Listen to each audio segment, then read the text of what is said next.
복희탕의 비밀. 그 일은 어느 날 갑자기 찾아왔다. 삐요 삐요. 구급차가 골목으로 들어왔다. 요란한 소리가 골목에 울렸다. 달려가던 구급차가 멈춰선 곳을 보고 눈이 휘둥그레졌다. 바로 우리 집 앞이었다. 그들은 주위를 두리번거리더니 다급하게 반대편 골목으로 흩어졌다. 다행히 우리 집을 찾는 건 아니었다. 급한 일이 다시 떠올랐다. 발을 디딜 때마다 오줌보가 찰랑거렸다. 현관문을 열자마자 가방과 신발을 벗어 던지고 욕실로 뛰어갔다.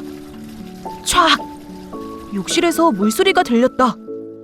누군가 있다.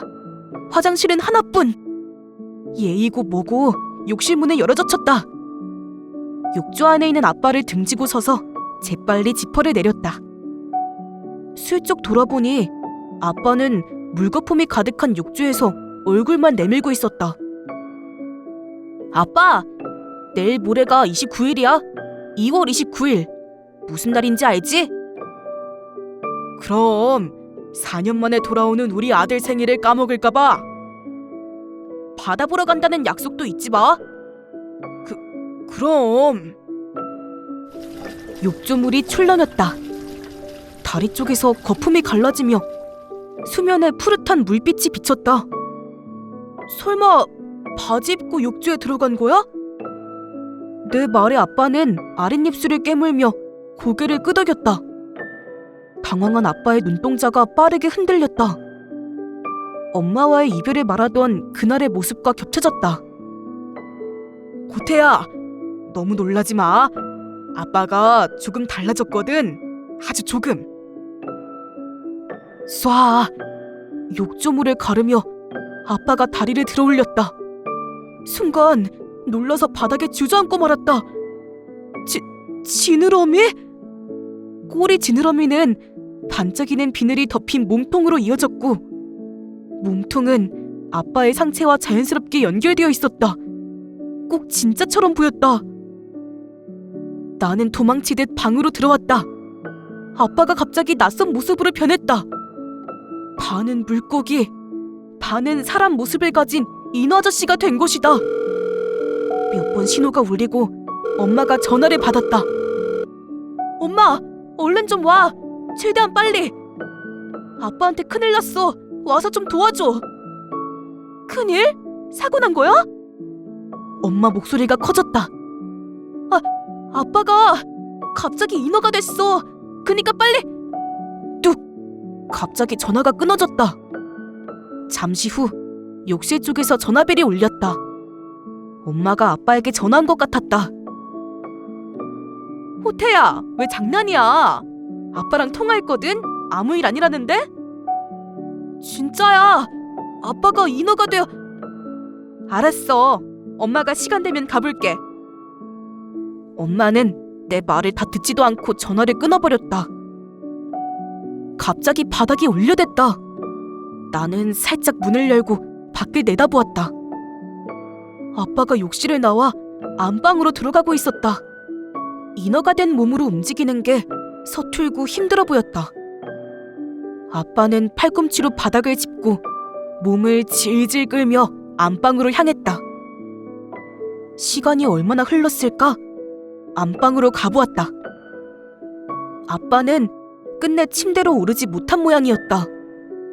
또르르르.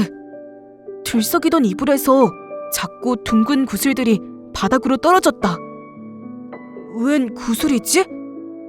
구슬들은 그대로 굴러 침대 밑으로 사라져버렸다. 나는 천천히 뒷걸음쳐서 안방을 나왔다. 지금은 집에서 나가고 싶은 마음뿐이었다. 엄마! 계단 아래서 엄마가 올라오고 있었다. 엄마와 아빠는 아무런 말도 나누지 않았다. 병원에 가보자. 오랜 침묵을 깨고 엄마가 말했다. 난 괜찮아. 하나도 안 괜찮아 보였다. 이불 밖으로 나온 꼬리 지느러미가 말라서 갈라지고 있었다. 물속에서 나온 지 3-4시간 만에 아빠는 정신을 잃고 말았다. 물! 물이 필요해. 욕실로 데려가자. 엄마가 소리쳤다. 겨우 아빠를 끌고 욕실 앞으로 갔다. 욕조물이 흘러넘치고 아빠는 물속에 잠겼다. 오르륵. 물방울이 올라오더니 수면은 이내 잠잠해졌다. 물속의 아빠는 움직임이 없었다. 그때 아빠의 꼬리 지느러미가 물을 튕겨냈다. 아빠가 천천히 수면 위로 얼굴을 내밀었다. 내가 재밌는 거 보여줄게. 잠시 후 수면으로 물방울이 올라오기 시작했다. 아빠는 물풍선 하나를 내게 건넸다. 웃는 건 아빠뿐이었다. 배고프다. 우리 뭐라도 시켜 먹자. 욕실에서 아빠가 소리쳤다. 엄마, 뭐 먹을래? 짜장면? 피자? 아빠는? 난 피자.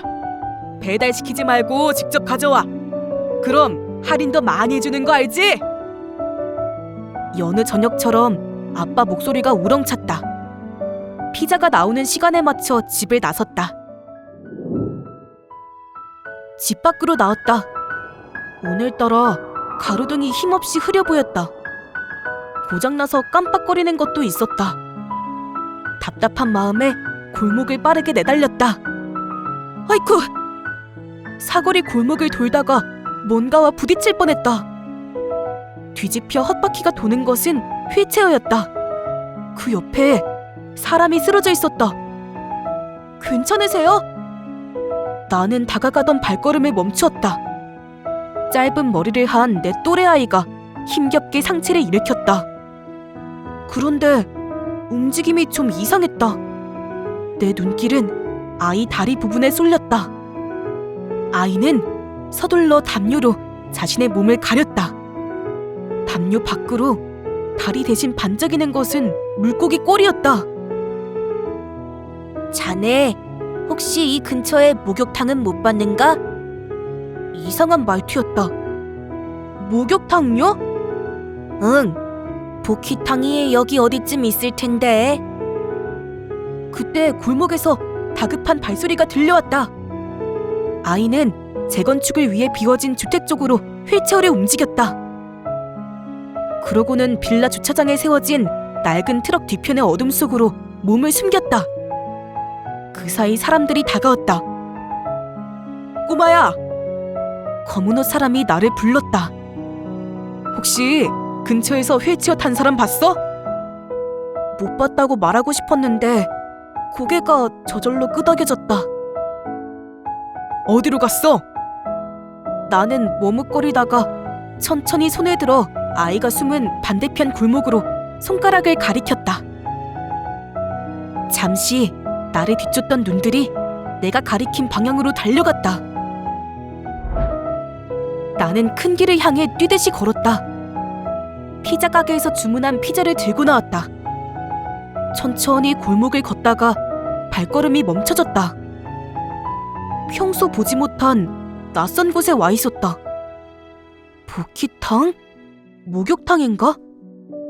그 중에 관심을 끄는 단어가 있었다. 인어? 인어가 다니는 목욕탕이 있다니 신기한 곳이었다. 아빠도 여기 올 수 있을까? 꼬리를 구부리고 좁은 욕조에 들어가 있는 아빠가 생각났다. 잠깐만 들러보자. 어두운 골목으로 조심스럽게 들어왔다. 조심스럽게 안으로 들어섰다. 집안에는 따뜻한 바람이 맴돌았다.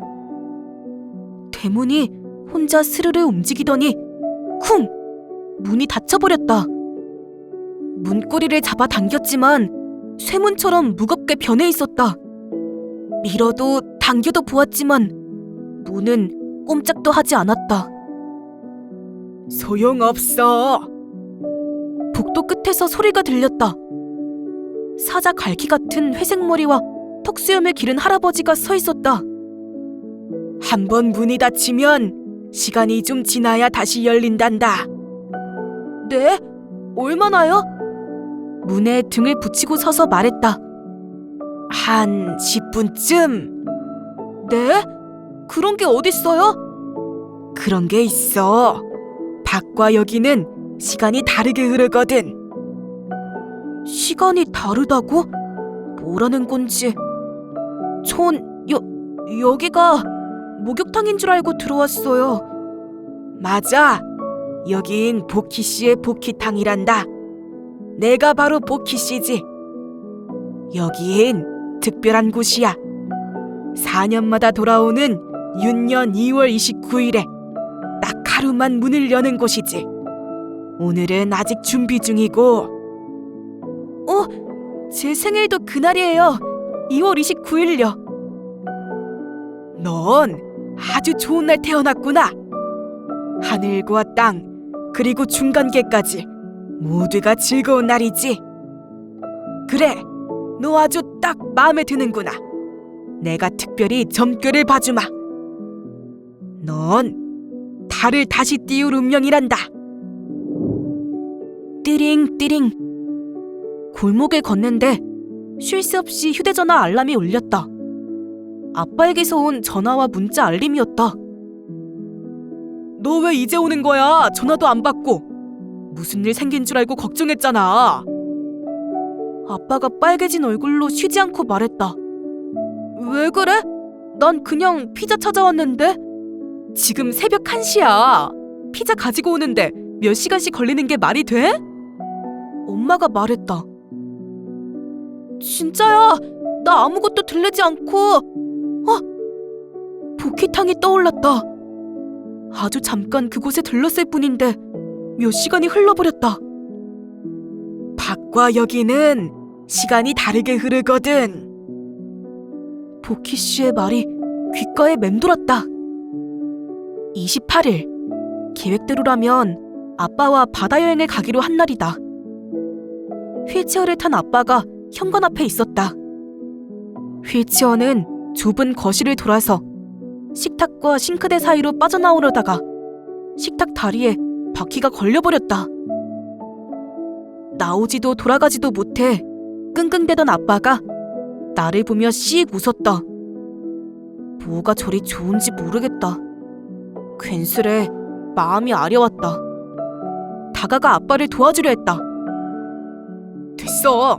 나 혼자 할 수 있어. 차가운 말투였다. 나는 흠칫 놀라 뒤로 물러섰다. 호태야, 우리 바다에 가자. 가자. 나도 바다 보고 싶어. 못 갈 것도 없지. 빵빵. 밖에서 차 소리가 들렸다. 거실 창으로 보니 택시였다. 네, 금방 나가요. 창문을 열고 소리쳤다.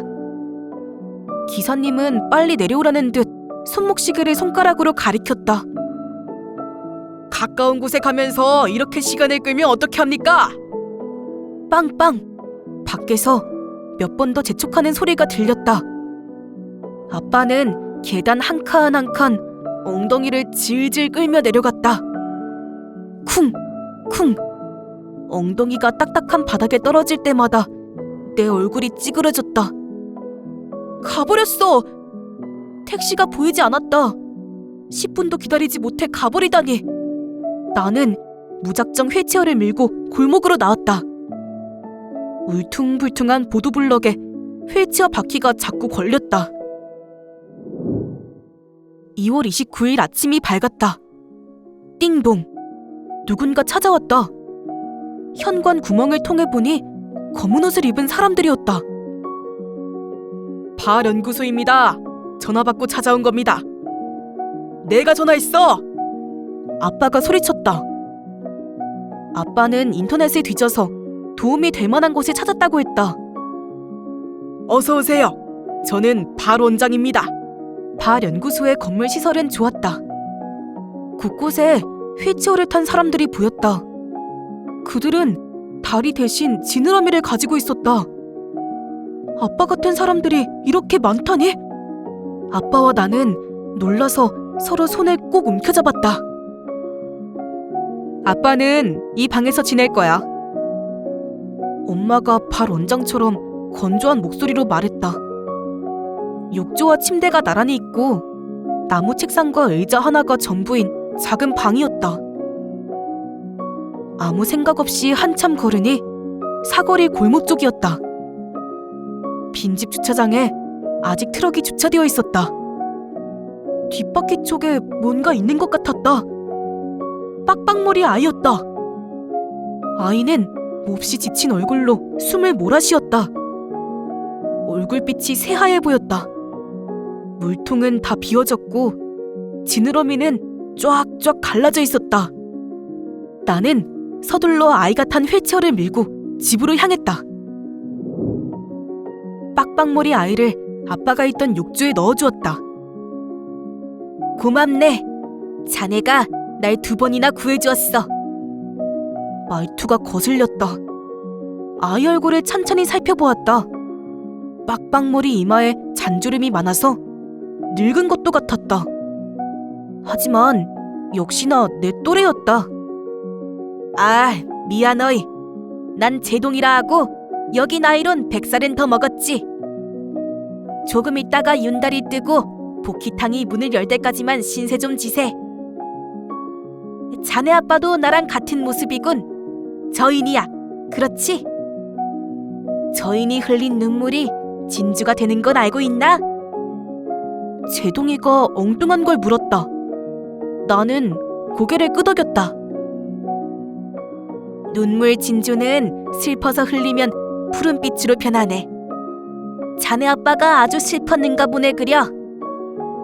제동이는 욕조 바닥에서 한 움큼 뭔가를 건져 올렸다. 제동이 두 손 위에 푸른빛 진주가 가득했다. 슬플 때 흘린다는 푸른색 진주였다. 우리 아빠는 지금 발 연구소에 있어요. 발 연구소? 제동이 눈이 동그래졌다. 누가 봐도 깜짝 놀란 표정이었다. 난 거기서 도망쳐 나왔다네. 그래서 그들에게 쫓겼던 거고. 거기 있는 동안 지하 3층에서 비단을 짜야 해. 자기 몸에 비늘을 뽑아서 실을 만들고 그 실로 비단을 짜는 거지. 도망쳐 나왔으니 다시 들어가는 것도 가능하겠죠? 제발 도와줘요. 내 부탁에 제동이는 곤란한 표정을 지었다. 난 원래 중간계 바다에 살았지. 오래전 윤달이 뜨는 날 지상이 궁금해서 나왔다가 발연구소 사람들에게 잡히고 말았네. 이제 다시 돌아갈 기회가 온 거야. 윤달이 지면 중간계 문이 닫혀버리고 말아. 그럼 또 4년을 기다려야 하네. 뭔가 잘못되면 나 혼자라도 돌아올 걸세. 원망은 말게나. 발연구소에 있는 수영장은 봤지? 나는 고개를 끄덕였다. 발 원장은 원래 가뭄의 신이야. 발자국이 닿는 곳마다 가뭄이 들어. 발 원장이 신은 신발 봤나? 그 신발을 벗으면 주위에 물이 다 말라버려.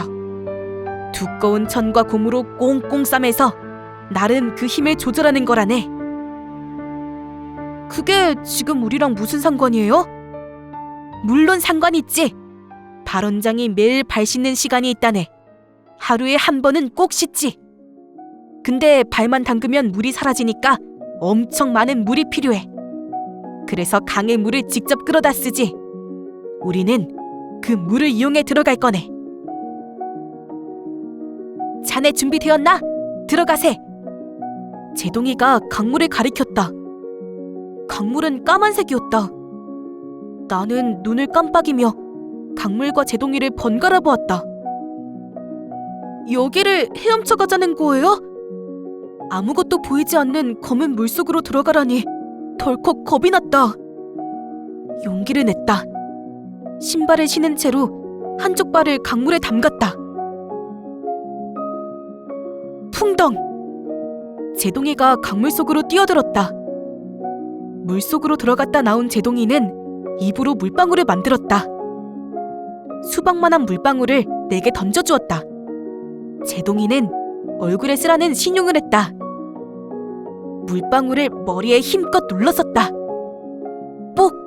소리와 함께 물방울은 우주복 헬멧처럼 내 머리에 씌워졌다. 그 안에서 숨을 쉬는 것도 가능했다.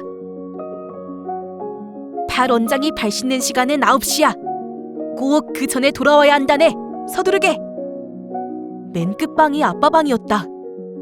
주위를 살피고 복도를 걷기 시작했다.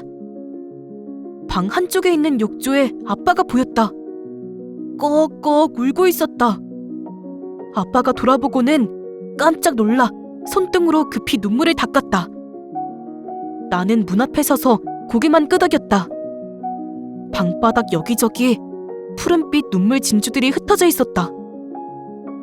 아빠랑 가고 싶은 곳이 있어서. 나는 어렵게 말을 꺼냈다. 나랑 한 약속은 지켜야지. 오늘 바다 보러 가기로 했잖아. 4년 만에 돌아온 내 생일이라고. 그럼 바다만 보고 다시 돌아올 거다. 나는 고개를 몇 번이고 끄덕였다. 쏴악! 커다란 소리와 함께 수영장에서 연기가 피어올랐다.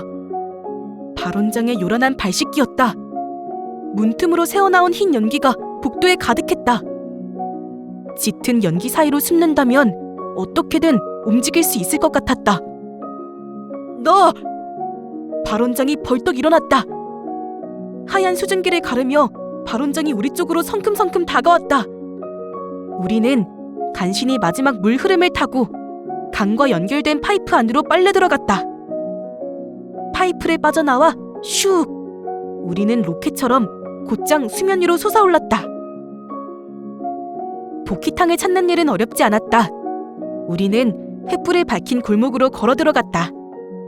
그 길 끝에 대문을 활짝 열고 복희탕이 우리를 기다리고 있었다. 제동이가 먼저 욕탕 안으로 들어갔다. 아빠도 바다를 보며 환하게 웃었다. 아빠! 나는 깜짝 놀랐다. 꼼지락거리는 발가락을 따라 종아리, 허벅지로 연결된 긴 다리를 가진 사람은 아빠였다.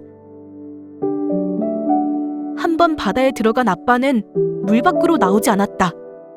한참을 기다려도 보이지 않았다. 그 후로 오랫동안 아빠는 물속에서 나오지 않았다. 나는 모래사장에 앉아 꼼짝도 하지 않고 바다만 보았다. 아빠를 기다리며 나는 그대로 모래사장에 누워버렸다. 아빠 없이 아무데도 가지 않을 생각이다. 누굴 닮아서 그렇게 고집불통이야? 아빠 목소리에 나는 벌떡 일어났다. 아빠가 바다에서 걸어 나오고 있었다. 나는 그대로 뛰어가 안겼다. 하늘이 점점 밝아지고 있었다. 늦었어! 서둘러! 제동이가 말했다. 가자! 아빠는 싫다는 나를 안아들고 욕탕 쪽으로 뛰었다. 갑자기 우리 앞에 제동이가 나타났다. 제동이는 쫓아오라는 듯 깊은 물속으로 우리를 이끌었다. 제동이가 가리킨 곳에 물 흐름이 달랐다. 빠른 해류가 흐르고 있었다. 제동이는 해류 끝에서 한참을 더 가야 한다고 말하고 손을 흔들었다. 우리가 해류에 올라타자 제동이는 순식간에 멀어졌다. 딱 맞게 돌아왔네요. 이제 문을 닫으려던 참이었는데. 드디어 복희탕으로 돌아왔다. 기쁨을 느낄 힘도 없어서 아빠와 나는 멍하니 바닥에 주저앉았다. 아빠의 몸은 다시 저인이 되어 있었다. 아빠가 손잡이를 잡은 내 손 위에 손을 포개었다. 따뜻한 온기가 전해졌다.